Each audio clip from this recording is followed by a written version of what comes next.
Bohr model of atom, और इसमें है 4 पोस्टुलेट हैं बोहर मॉडल ऑफ एटम के। चारों बहुत ज़रूरी हैं, सिंपल है, वैसे कोई मुश्किल नहीं है। पहला पोस्टुलेट है जो रदरफोर्ड ने भी दिया था, बोहर मॉडल का पहला पोस्टुलेट कि every atom consist a central massive core in which all positive charge and mass of the atom is concentrated. हर एक एटम जो होता है, एवरी एटम जो है consist a central massive core, every atom consist a central massive core in which whole positive charge, whole positive charge and mass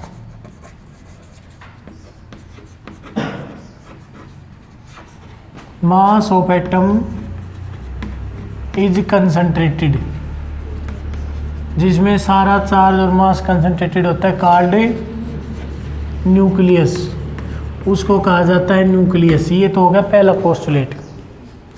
second postulate है कि the negative charge particle electrons revolve around the nucleus in circular orbits. The negative charge particles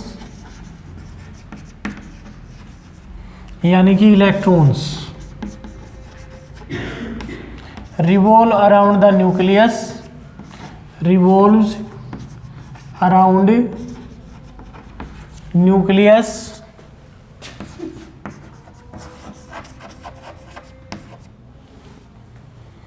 in circular orbits, circular orbits में यानी कि circular sales में move करते हैं।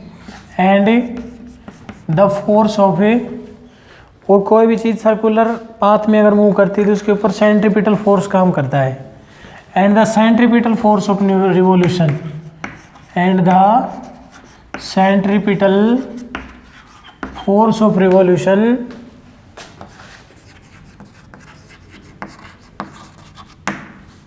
Given by या provided by electrostatic force of attraction, electrostatic force of attraction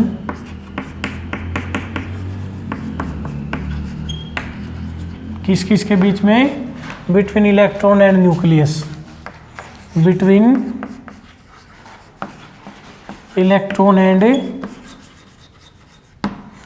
जैसे कि ये न्यूक्लियस है, इसके चारों तरफ इलेक्ट्रॉन घूम रहे हैं, तो ये इसके ऊपर नेगेटिव चार्ज होता है, इलेक्ट्रॉन के ऊपर जेडी, न्यूक्लियस के ऊपर पॉजिटिव चार्ज होता है, तो दोनों के बीच में अट्रैक्शन का फोर्स बनता है। और वो जो सेंट्रीपिटल फोर्स होता है सर्कुलर पाथ, अगर इलेक्ट्रॉन का मास m है, ऑर्बिट का रेडियस r है, तो उसके ऊपर सेंट्रीपिटल तो फोर्स हो गया mv²/r, और इलेक्ट्रॉन का चार्ज हो गया e, न्यूक्लियस का चार्ज हो गया Zd, k Q1 Q2/r²। तो ये जो सेंट्रीपिटल फोर्स है ये इलेक्ट्रोस्टैटिक फोर्स ऑफ अट्रैक्शन से मिलता है। ये दूसरा पोस्टुलेट हो गया। तीसरा पोस्टुलेट है कि only those electrons are permitted in an orbit, only those electrons are permitted in a nucleus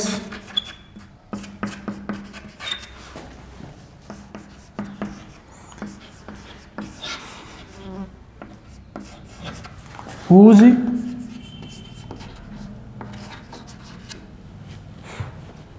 angular momentum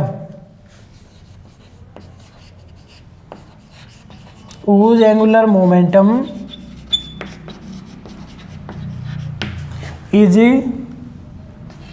integral multiple of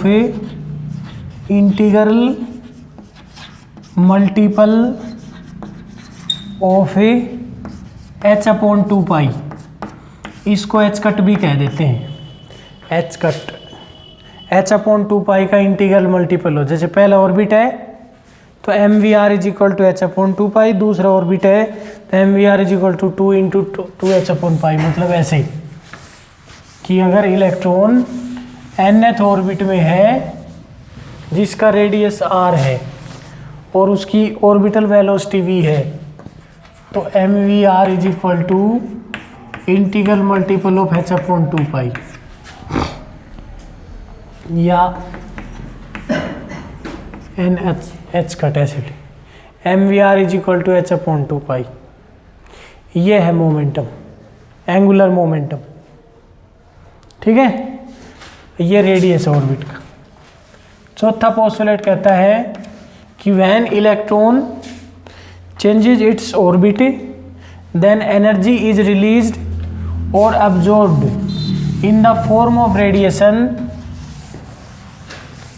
and energy of the radiation is equal to the difference in the energy of electron in orbits, corresponding orbits। ठीक है, मतलब जब एक electron when electron changes its orbit, जब electron अपना orbit change करता है, it releases or absorbs the energy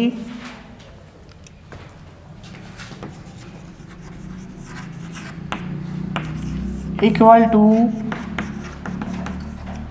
the difference in energy, equal to the difference in energies in orbits in the form of radiation, in the form of a radiation। मतलब जब एक electron जो होता है एक orbit से अगर दूसरे ऑर्बिट में चला जाए, जैसे ये न्यूक्लियस है, ये मान लिया n1 ऑर्बिट है और ये दूसरा n2 ऑर्बिट है, कोई इसकी वैल्यू कुछ भी हो सकती है। तो एक ऑर्बिट से दूसरे ऑर्बिट में या फॉल हो या अप हो तो एनर्जी या तो छोड़ेगा या अब्जॉर्ब करेगा इन द फॉर्म ऑफ रेडिएशन। और उस रेडिएशन की जो एनर्जी है एच न्यू, रेडिएशन की एनर्जी एच न्यू से दी जाती है, वो किसके बराबर होती है E2 माइनस E1। मतलब E1 है पहला ऑर्बिट जिसमें वो था और E2 है दूसरा ऑर्बिट जिसमें वो गया है। तो दोनों की एनर्जी का जो डिफरेंस होता है उसके बराबर एनर्जी रिलीज होती है, अब्जॉर्ब होती है। ठीक है, तो ये फोर्थ पोस्टुलेट था। इन चारों पोस्टुलेट से हम लगभग एटम को कंप्लीटली एक्सप्लेन कर सकते हैं। भाई स्पेक्ट्रम, क्या स्पेक्ट्रम होगा, किसी ऑर्बिट में इलेक्ट्रॉन की स्पीड कितनी होगी, उसके साइज पे क्या फ़र्क पड़ेगा एटम के साइज पे। तो ये सारा कैसे करते हैं हम, फर्स्ट पोस्टुलेट से चलते हैं और फोर्थ तक पहुंचते हैं।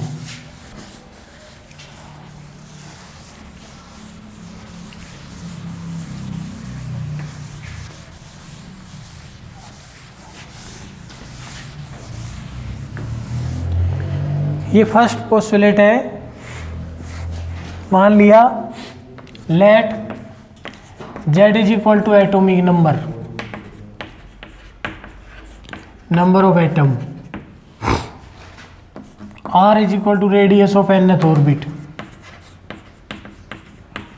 ये जो nth ऑर्बिट है उसका रेडियस है और m is equal to mass of electron, ये मास ऑफ इलेक्ट्रॉन है। देन एंड v जो है ऑर्बिटल वेलोसिटी या ऑर्बिटल स्पीड ऑफ इलेक्ट्रॉन, ये इलेक्ट्रॉन की ऑर्बिटल स्पीड है nth ऑर्बिट में। ठीक है, तो यहाँ से पहला पोस्टुलेट लगाते हैं, सेंट्रीपिटल फोर्स यानी कि Fc, ये हो जाएगा सेंट्रीपिटल फोर्स। सेंट्रीपिटल फोर्स कितना हो जाएगा, Fc is equal to mv² by R by first postulate. और Fe ये इलेक्ट्रोस्टैटिक फोर्स है, ये है इलेक्ट्रोस्टैटिक फोर्स। ये कितना हो जाएगा, एफ ई की वैल्यू हो जाएगी हमारे पास K Z D into E upon R square. मतलब ये इलेक्ट्रॉन है, न्यूक्लियस है, और ये आर रेडियस है nth ऑर्बिट का, यहाँ इलेक्ट्रॉन मूव कर रहा है, तो इसका चार्ज जेड डी यहाँ पे। देयरफॉर बाय फर्स्ट पोस्टुलेट,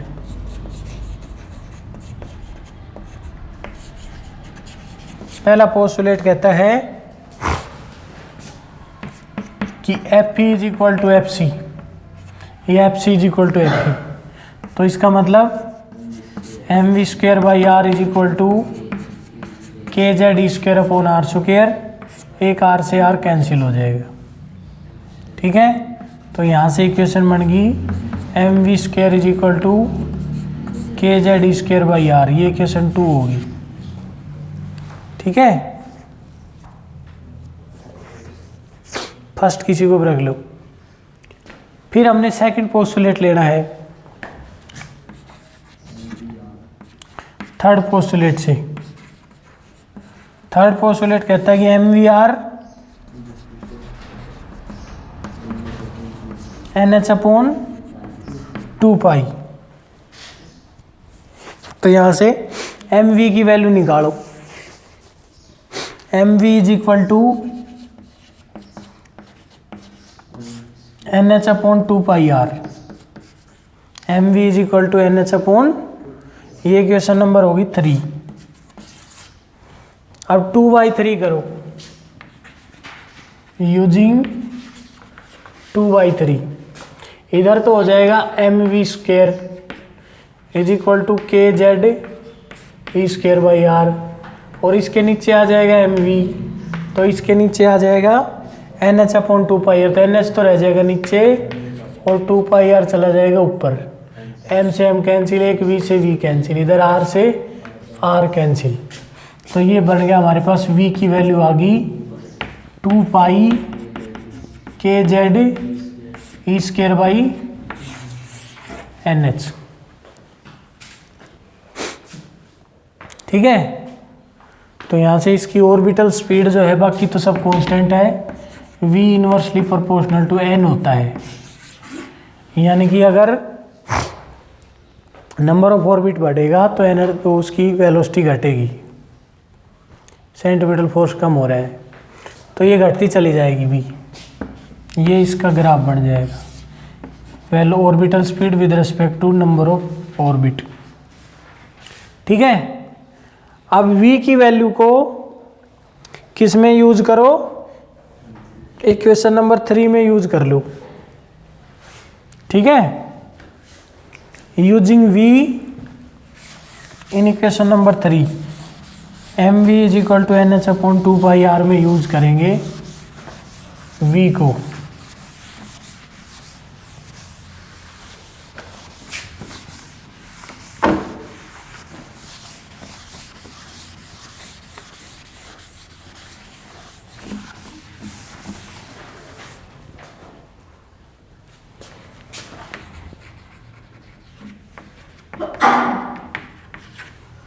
तो एम वी की वैल्यू आ गई हमारे पास 2 पाई के Z E square by N H, और इधर था N H upon 2 pi R. तो हमने आर की वैल्यू निकालनी है अब। तो हम, इसका मतलब ये हो जाएगा हमारे पास 2 पाई M K Z E square, इसको आर से मल्टीप्लाई कर दो और उधर हो जाएगा एन स्क्वेयर एच स्क्वेयर, यार इधर हो जाएगा, और 2 पाई भी इधर होना था,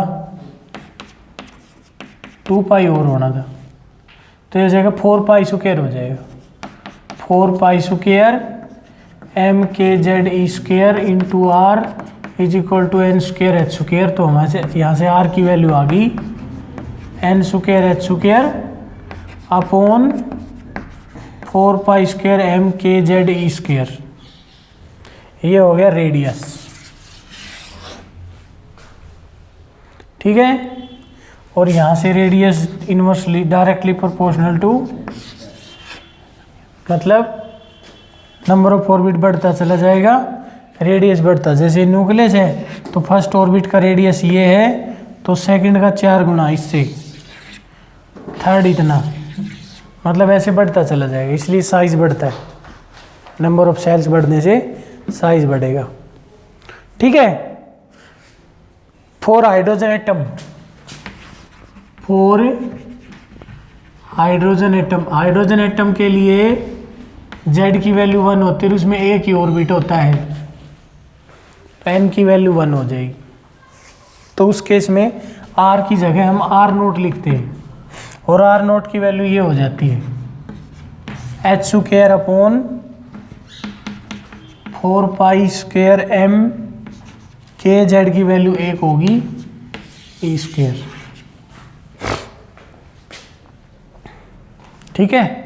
ये हाइड्रोजन ऑर्बिट का रेडियस, इसको R0 भी बोल सकते हैं, इसको RH भी बोल सकते हैं। इसकी वैल्यू भी होती है कुछ 0.512 ऐसे होती है, एंगस्ट्रॉम के करीब ऐसे। ठीक है। तो ये हो गया हाइड्रोजन एटम के लिए। अब हमने निकालना है फोर्थ पोस्टुलेट का यूज करना है, एनर्जी निकालनी है। तो energy of electron in nth orbit, तो एनर्जी होती है दो टाइप की, काइनेटिक और potential. Energy of electron in nth orbit, nth orbit में इलेक्ट्रॉन की energy, energy of electron in nth orbit, तो टोटल एनर्जी होती है हमारे पास काइनेटिक प्लस में पोटेंशियल, K प्लस में V। काइनेटिक एनर्जी है 1/2mv²। ठीक है। H V is equal to ये था 2πkZe²/NH। ठीक है, ये V की वैल्यू थी, तो इसका मतलब देयरफॉर काइनेटिक एनर्जी की वैल्यू हो जाएगी 1/2m और 2πkZe²/NH और सारे का, तो ये हो जाएगा 1/2m और ये हो जाएगा 4π² k² Z² e⁴ H², 2 से 2 कट जाएगा, तो k की वैल्यू हो जाएगी 2π² m k² Z² e⁴ N² H²। ये तो हो गया हमारे पास kinetic energy. Potential energy, electrostatic potential energy होती है और उसका फार्मूला होता है K Q1 Q2 upon R²। तो K Q1 की जगह तो कर देंगे इलेक्ट्रॉन का चार्ज -e और Q2 की जगह कर देंगे Ze अपॉन में R, -e Ze_R। तो यहाँ से V की वैल्यू हो जाएगी -kZe²/R। R है nth ऑर्बिट का रेडियस, और रेडियस की वैल्यू ये हमने निकाली थी। R की जगह यूज़ करेंगे kZe² और R की जगह यूज़ करना है N² H²। ये तो नीचे और ऊपर चला जाएगा हमारे पास 4π² mkz। तो ये बन जाएगा फिर हमारे पास भाई -4π² k × k m है k² z × z Z² e⁴ e⁴ upon N², ये V हो गया। अब ये -4 है और ये +2 है, दोनों को जोड़ेंगे, therefore E is equal to kinetic plus potential minus ये ले ली -4π² m k² Z² e⁴ upon N² H² plus में 2π² m k² Z² e⁴ N² H²। तो हमारे पास एनर्जी का फार्मूला ही आ जाएगा, माइनस का 2π²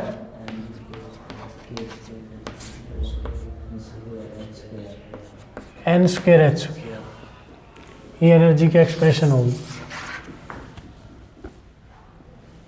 और ये जो एनर्जी है ये वैसे तो इनवर्सली प्रोपोर्शनल टू -1/n² है, माइनस का साइन तो लेना पड़ेगा। तो जैसे जैसे n की वैल्यू बढ़ेगी E की वैल्यू घटेगी, ठीक है, घटती है, नेगेटिव की वैसे तो बढ़ती है, समझ में आया, लेकिन वो इनफाइनाइट पे जाके वो एनर्जी मैक्सिमम हो जाएगी। तो अब जो है हमने ये देखना कि फर्स्ट ऑर्बिट के लिए कितनी एनर्जी होगी for hydrogen atom, for hydrogen atom. Hydrogen atom के लिए Z की वैल्यू यूज़ करो और N की वैल्यू 1 यूज़ करो, तो हमारे पास एनर्जी का फार्मूला ये बन जाएगा, माइनस का 2π² m² e⁴ ठीक है। पहले ऑर्बिट की एनर्जी है ये, फर्स्ट ऑर्बिट की। तो एक बार जनरली n करके देख लो, n² करो एक बार, फिर फर्स्ट का सब का एक सा ही बन जाएगा। तो हम इसको जब यूज़ करते हैं तो हमारे पास आंसर ये आता है भाई, माइनस का 13.6 इंटू 1.6 इंटू 10⁻⁻13 बटे n²। ठीक है। हाइड्रोजन एटम की जो एनर्जी आती है nth ऑर्बिट के लिए, फर्स्ट के लिए 1 कर देंगे, 13.6 इलेक्ट्रॉन वोल्ट 90 नहीं आएगा, -90 नहीं आएगा, मेगा इलेक्ट्रॉन वोल्ट नहीं होता, इलेक्ट्रॉन वोल्ट ही होता है। तो ये nth ऑर्बिट की एनर्जी हाइड्रोजन एटम के लिए ये आ गई 13.6 into 1.6 into 10⁻⁻19 upon n² joule. तो इसको हम 1 इलेक्ट्रॉन वोल्ट मानते हैं, तो इसका मतलब nth ऑर्बिट की एनर्जी ये हो जाती माइनस का 13.6 बटे n² इलेक्ट्रॉन वोल्ट। अब n की वैल्यू 1 कर दें तो पहले ऑर्बिट की एनर्जी ये आ जाती है 13.6 इलेक्ट्रॉन वोल्ट, n की वैल्यू 2 करेंगे तो दूसरे की हो जाएगी 13.6 बटे 2 का स्क्वायर 4, तो इसका मतलब ये हो जाएगा माइनस का 4 × 12 4 × 16 3.4 इलेक्ट्रॉन वोल्ट। n की वैल्यू 3 करेंगे तो माइनस का 13.6 बटे 9 हो जाएगा 9, 3² n² है, 1² 1 2² 4 3² 9, तो हो जाएगा माइनस का 9 1 × 1 और ये 4 और 5, 1.5 इलेक्ट्रॉन वोल्ट के करीब, और 4 करते हैं तो माइनस का 13.6 बटे 16, ठीक है, ये 0 पॉइंट में आएगा, माइनस का 0 पॉइंट और 16 8 128 इतना इलेक्ट्रॉन वोल्ट। तो ये एनर्जी है फर्स्ट ऑर्बिट की, सेकंड ऑर्बिट की, थर्ड ऑर्बिट की इलेक्ट्रॉन में, ठीक है। ये हो गया हमारा फोर्थ पोस्टुलेट से एनर्जी आई है। अब वो रेडिएशन भी तो निकलेगा, तो रेडिएशन की एनर्जी कितनी निकालनी है। यदि हमारा इलेक्ट्रॉन जो है एक n1 ऑर्बिट से n2 ऑर्बिट में चला जाए तो रेडिएशन की एनर्जी कितनी होगी, n1 ऑर्बिट से n2 ऑर्बिट में अगर इलेक्ट्रॉन चला जाता है तो टोटल एनर्जी कितनी रिलीज होगी, ठीक है। तो n1 ऑर्बिट के करस्पॉन्डिंग एनर्जी होती है E1 एनर्जी, तो ये हो जाएगी माइनस का 2π² m² z² e⁴ upon n1² h², ये तो E1 होगी।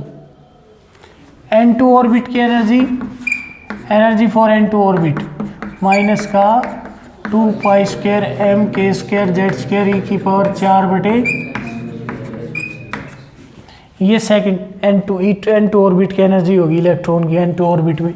अब हमने फोर्थ पोस्टुलेट कहता है H nu = E2 माइनस में E1,